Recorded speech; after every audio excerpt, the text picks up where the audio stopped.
Welcome back to First Take. The Thunder are now one win away from the NBA Finals after a dominant 127-114 victory over the Spurs in Game 5 Tuesday night.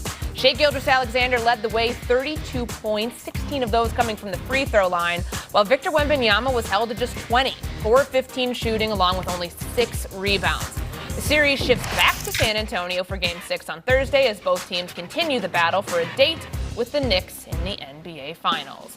The Knicks faced both the Thunder and the Spurs twice in the regular season, as well as San Antonio in the NBA Cup Final. New York split the games against the Spurs, but lost both of their games with the Thunder. That extended their losing streak against OKC to 6 straight, with their last win coming in November 2022. So Stephen A., I know you're still riding high over the Knicks sweeping the Cavs. So as you try to set this thing up for June 3rd, when the NBA Finals begin, who should they want to face more, the Thunder or the Spurs? I think it's obvious that the answer should be the San Antonio Spurs.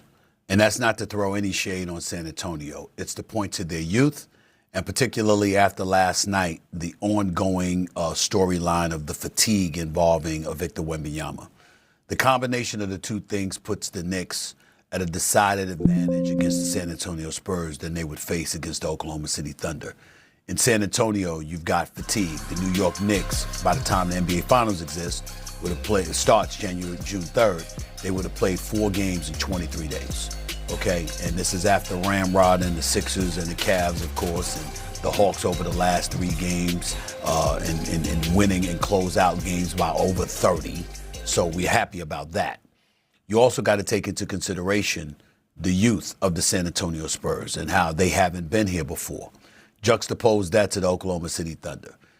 At the beginning of this season, I said the Knicks and Oklahoma City would meet in the finals. Obviously, I jumped back and forth off those bandwagons, but that was my prediction at the beginning of the season. I look at Shea Butter and Wilbon, Doggy. Have you seen this kid, the reigning 2-time league MVP? If there is an individual that is completely unfazed by the moment, that just seems completely poised under the most arduous of circumstances, it would be him. I'm imagining the Garden rocking and going crazy and doing what it does, right?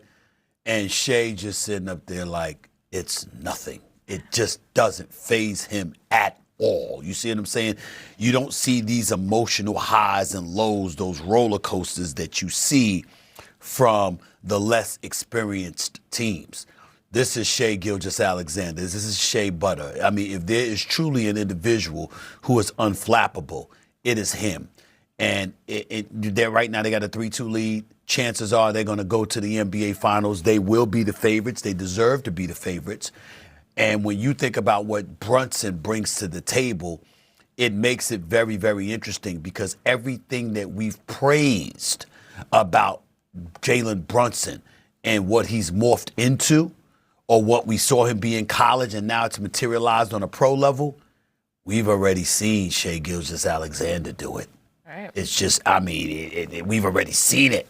And so I don't see how, if you're a Knicks fan, if you're asked the question, which one do you want, or which one rather would be a less difficult opponent, that answer would have to be the San Antonio Spurs. Yeah, I mean, it's one team is new to this, the Spurs, and one team isn't. I mean, you know, these 3 seasons really for Oklahoma City, but obviously winning a championship last season, you don't necessarily want the champs. Now, I believe the Knicks have a really good shot at this, in part. First of all, this is the way the Knicks are playing. Yeah. They're just playing at an incredible level themselves. We can just isolate that. In a vacuum, they're playing great. But also, Oklahoma City and San Antonio are going to Ali Frazier each other to death. And somebody's going to need like a vacation and not be ready physically and emotionally to move on to the next round.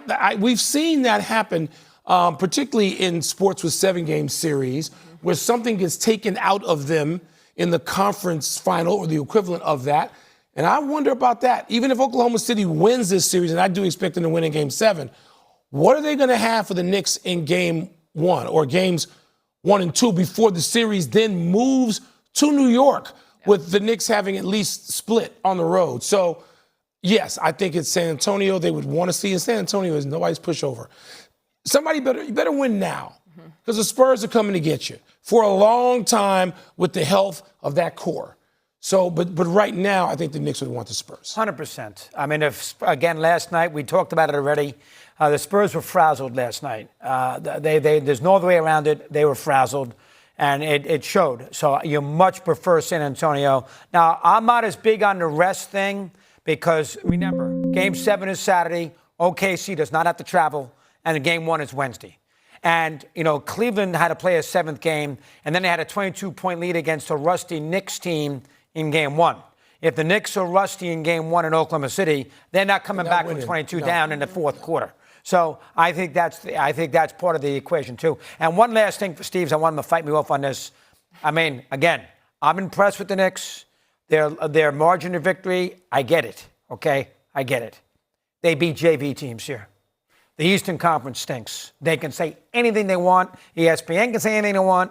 Sixers are terrible. Hawks are not a good team. And Cleveland, we've been screaming about Atkinson. He should be fired.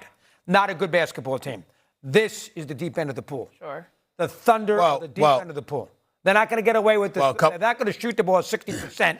Landry Shamet, Steve, is not going to go 17 of 21 from 3 against the Thunder. Let's put it that way. Go ahead. Well, the Knicks are shooting 41% from three-point range, 53% from the field in this 11-game winning streak. We know that's not going to happen against defenses like San Antonio and OKC, so I'm not disagreeing with you there. I get that part. And we also know that Cleveland and Philly, they're not San Antonio or OKC, certainly not Atlanta. We get that part too.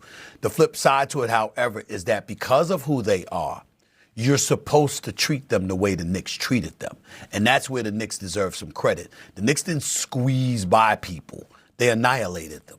And they treated them like they didn't belong when all was said and done in the midst of this 11-game winning streak. And that's what I'm saying we have to pay attention to. When we look at this series, we know that the Knicks have a chance against either opponent. They've got a chance. This is a series where, you know what, it's almost a pick'em when you consider the way some of them have struggled and the way the Knicks have been flourishing. Obviously, the Knicks are playing different brand of basketball than they were earlier this season. You got to take that into consideration as well. And the rest, the fresh legs, and the health that plays a role in their favor as well. So all of those things come into the equation, doggy, and that's all I'm saying. I'm looking at it from that standpoint, and I'm like, they got a chance. Okay, so forgive my ignorance on this here, because the three of you swept this conversation. You said you all want them to face the Oklahoma City Thunder. That's who you believe they should want to face. So the numbers would tell you offensively when they've played, or rather they want to play the Spurs. The numbers would tell you offensively that when they've played the Spurs, their offense is better. Correct me if I'm wrong here, though. Victor Wembanyama is a tough player to defend. Who are you going to put on him night after night? He's 7'4", guys. You're going to use Robinson and Cat. You're going to do what Oklahoma City's doing now with Hartenstein and Chet. You're going to use size where you can. The Knicks have depth. And nobody's – look, Wembanyama's everything. He's either everything already we think he's going to be, or he's becoming that before our eyes. Okay. We know that. But that team is not ready, I don't think. That team's not ready to get past Oklahoma City in a Game 7 and Oklahoma City, Courtney, or the Knicks. Not yet. You got a lot of people out there. I mean, you only got a couple of guys, Harrison Barnes, you got De'Aaron Fox of San Antonio, who have some big stage experience and not all that deep in the playoffs themselves. Well, Harrison Barnes does. Harrison Barnes, got championship ring. But the rest of them, they don't have that. And when you get on this stage, remember LeBron's first time in the finals? He got taken apart by San Antonio. And it wasn't to suggest anything untoward about LeBron. Sure. He was a fuzzy-faced kid playing grizzled veterans who'd already won, and the Spurs, he was not ready for the Spurs. I think San Antonio. It wasn't just him. He didn't have help. He didn't have help either, Stephen A. He didn't have a team. But as great as LeBron was, that was not a mountain he could scale. What I'm saying right now is